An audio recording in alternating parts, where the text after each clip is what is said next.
அந்த ஆளுக்காக எதுவுமே பண்ணிக்காததுதான் உனக்காக பண்ண எல்லாமே.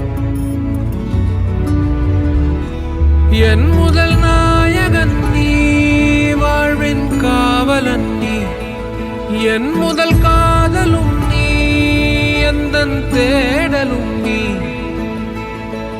வேர்வையில் புள்ளி வைத்து என்னை கோலம் ஆக்கினாய்.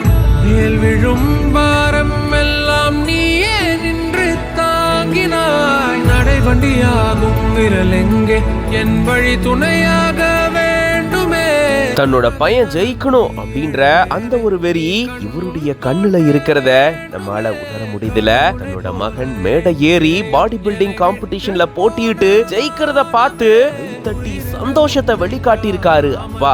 எப்பவுமே அப்பாக்கள் தான் குழந்தைகளுக்கு முதல் ஹீரோல, அதே போலதான் தன்னோட ஹீரோ தன்னுடைய வெற்றியை கொண்டாடுறாரு அப்படின்னு சொல்லி இந்த வீடியோவை ஷேர் பண்ணிருக்காங்க. The man believed in me அப்படின்னு சொல்லிட்டு இந்த வீடியோவை பகிர்ந்திருக்காங்க. என் மேல எங்க அப்பாக்கு எப்பயுமே நம்பிக்கை அதிகங்க, அந்த நம்பிக்கைய வெறியா எனக்குள்ள மாத்தி இருக்காரு அப்படின்னு சொல்லிட்டு இந்த வீடியோவை இவங்க பகிர்ந்ததை பார்க்கும்போது அவ்வளவு அழகா இருக்குல்ல. மிஸ்டர் ஃபிட்னஸ் எஃப்எல் அப்படின்ற பேஜ்ல இருந்து இந்த வீடியோவை ஷேர் பண்ணிருக்காங்க. மேடையில தன்னுடைய அப்பாவை மெடலை போட்டு விட சொல்லி அப்பா கால்ல விழுந்து ஆசீர்வாதம் வாங்கியிருக்காரு. இதை விட ஒரு ஸ்பெஷல் மூமெண்ட் வேற என்னங்க இருக்க முடியும் அப்படின்னு இதை பார்க்கும்போது கண்டிப்பா நமக்கு தோணும்ல. இந்த வீடியோ பார்க்கும்போது நீங்க எப்படி ஃபீல் பண்றீங்க அப்படின்றத கமெண்ட்ஸ்ல சொல்லுங்க. மேலும் இந்த மாதிரி சூப்பரான வீடியோஸ்க்கு பிஹைண்ட் உட்ஸ் பேஜை ஃபாலோ பண்ணிக்கோங்க.